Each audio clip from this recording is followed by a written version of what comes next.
बहनवासी मनमोहन साहब भट्टी जी का बलिदान दिवस मनाने इस पोलो ग्राउंड में उपस्थित हुए हैं।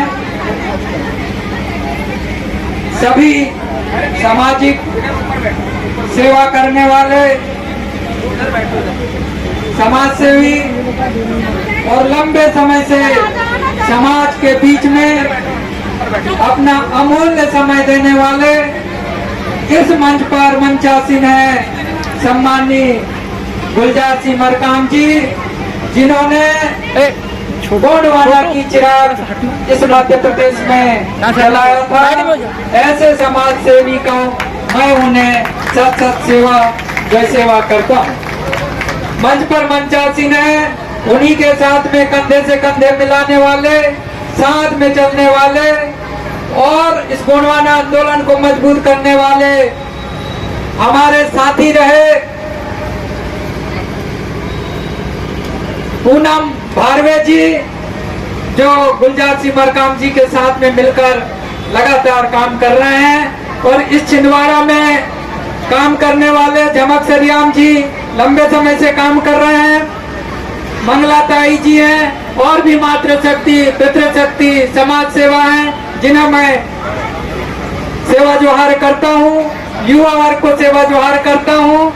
और अभी जो है कोया वंशी नारी शक्ति बहन सुमन लता ध्रुवे जी, उन्हें भी मैं सत सेवा जोहार करता हूँ, जो लगातार समाज सेवा में लगे हुए हैं। साथियों, आप सब जानते हैं कि इस छिंदवाड़ा की पावन धरा को एक गोंडवाना का बीज बोने वाला हमारा साथी मनमोहन साहब भट्टी जी को एक सुनियोजित ढंग से हमारे बीच से छीन लिया गया।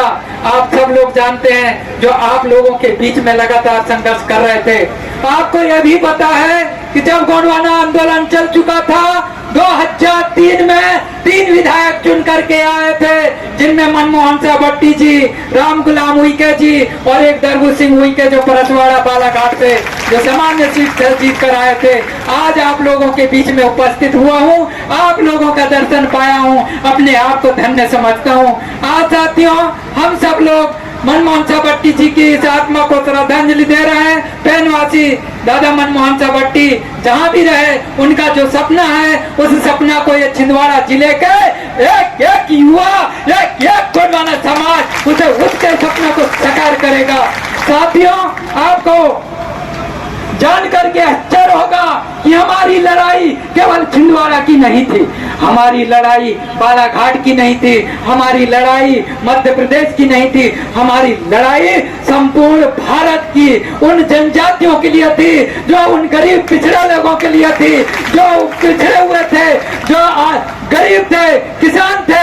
आपको जान करके आश्चर्य होगा कि साथियों, आज आपको जान करके आश्चर्य होगा कि 319 अरब टन जो है भारत के अंदर में कोयला पाया जाता है, और उस कोयले में सबसे ज्यादा कोयला छिंदवाड़ा में पाया जाता है। और यह आदिवासी क्षेत्र है, जो गोंडवाना की नगरी है, भक्त बुलंद शाह की नगरी थी, राजा जाटवा की जो भूभाग था, इस भूभाग में कोयला इतना प्रचुर मात्रा में पाया जाता है। और इस कोयले का दोहन करके भारत सरकार ने दिल्ली में मेट्रो बनाया, भोपाल में मेट्रो बनाया, नागपुर में मेट्रो बनाया, मुंबई में मेट्रो बनाया, किंतु गोंडवाना क्षेत्र में साथियों आज तक सड़क नसीब नहीं है। और वो सड़क भी है तो मात्र 4 मीटर की, 3 मीटर की सड़क है। और इनके लिए बड़े बड़े शहरों में जाने के लिए आपने देखा होगा, 2 लेन का नाम सुना होगा, 4 लेन का नाम सुना होगा, 6 लेन का नाम सुना होगा।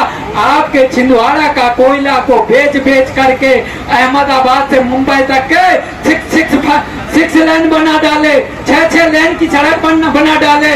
किंतु हमारे छिंदवाड़ा वासियों को, जो ग्रामीण क्षेत्रों में रहने वाले, आप देखे होंगे, जो देवगढ़ का नाम जो विश्व प्रख्यात है छिंदवाड़ा जिले में है, जब हम देवगढ़ का किला जाते हैं तो कितना सिंगल रोड है, सिंगल रोड है, सिंगल रोड। देवगढ़ जाते हैं तो सिंगल रोड मिलता है, और जब इनके अयोध्या जाते हैं तो ये 4 लेन 6 लेन न जाने कितने लेन की सड़क मिलती है। और ये कहाँ का पैसे से बनाया जाता है, आपको पता होगा, छिंदवाड़ा के कोयला बेच बेच करके, जो हमारे गोंडवाना क्षेत्र की कोयला बेचते हैं और वहाँ अयोध्या के नगरी में बड़ी बड़ी चौड़े चौड़े सड़क बनाते हैं, और हमारे राजाओं का गढ़ था, वहाँ 2 लेन का भी सड़क नसीब नहीं है। तो इसकी लड़ाई हम लोग लड़ रहे थे, इसकी लड़ाई हम लोग लड़ रहे हैं, इसकी लड़ाई गुलजार सिंह मरकाम जी लड़ रहे हैं, इसकी लड़ाई मनमोहन सिंह भट्टी जी लड़ रहे थे, जो उन्हें सुनियोजित ढंग से चिरायु हॉस्पिटल में, और ये लोग कांग्रेस और भाजपा के लोग मिल करके उनका हत्या कर दिए साथियों, जो आपके लिए लड़ रहे थे, जो आपके लिए लड़ रहे थे। इसलिए साथियों आपको और बता देना चाहूंगा, यहाँ पर सबसे ज्यादा आप लोग हैं, आपकी संख्या सबसे ज्यादा है। आप चाहो तो जिसको चाहो वो सांसद बनेगा, जिसको चाहो वो विधायक बनेगा, जिसको चाहोगे वो भोपाल जाएगा, जिसको चाहोगे वो दिल्ली जाएगा।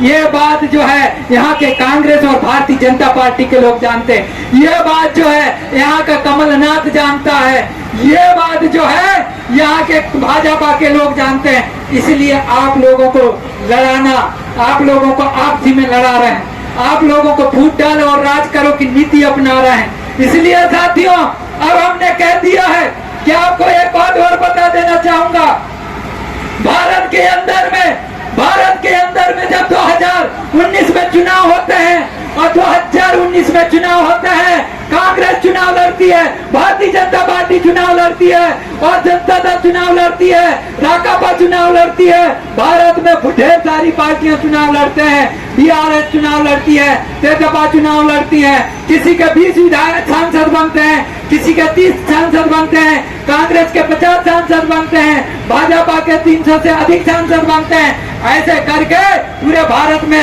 सांसद बनते हैं। पर आपको और बता देना चाहूंगा, जो 4 ऐसे सांसद थे जो किसी पार्टी से चुनकर नहीं गए, वो अपनी दमदारी से गए, निर्दलीय चुन करके गए साथियों।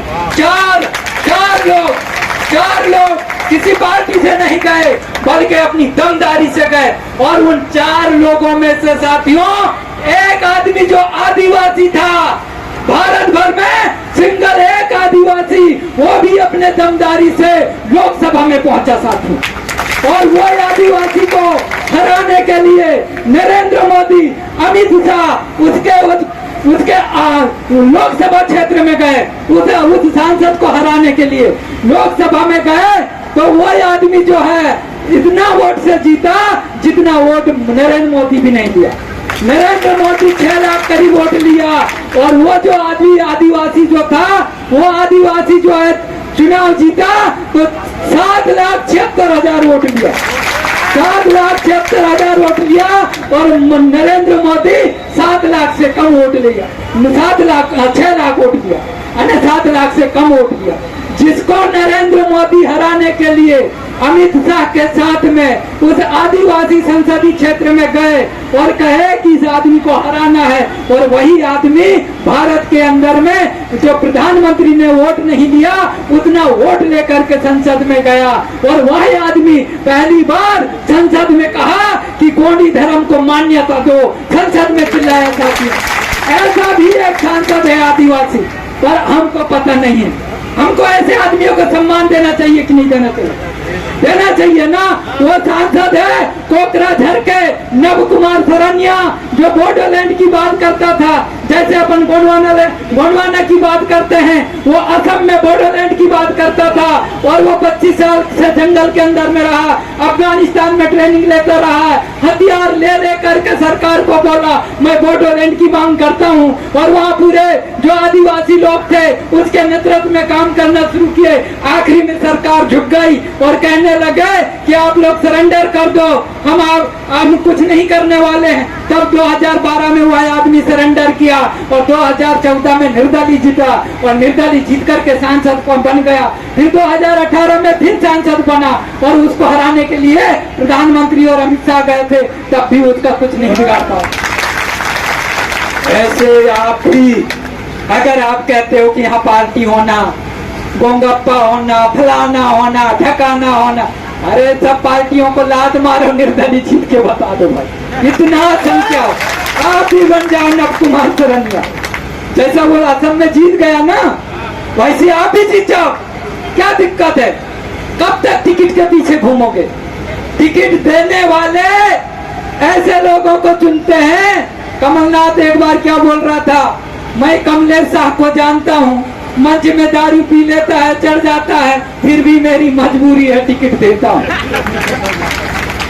अरे कांग्रेस बोलता है कि शराबी आए टिकट ले जाए, भाजपा वाले बोलते हैं भ्रष्टाचारी आए और टिकट ले जाए। कितना भ्रष्टाचार बढ़ गया बताइए। जांच नहीं होती पटवारियों के। कितने भाजपा का जो एक विधायक है ग्वालियर, उसको जो कोचिंग कराता था, उसी के यहाँ से टॉपर पैदा हो रहे हैं, उसी के यहाँ से टॉपर ढूंढा पैदा हो रहा है। टॉपर ढूंढा जानते हो ना? हम गोंडी में कहते थे हमारे गाय और बैलों को जब जंगल में चराने जाते थे तो उनके गले में आवाज करने वाली लकड़ी का जो आवाज करने वाला बना देते हैं, उसको हम टॉपर बोल देते हैं। और जो ढूना होता था वो लोहे का होता था, वो ढूना बांध देते हैं। ऐसे ये लोग जो है, ये भाजपा वाले इतने करप्टेड हो गए हैं और आपके वोट पाने के लिए लोग मुर्गा और दारू भी बांटने लगते हैं। इसलिए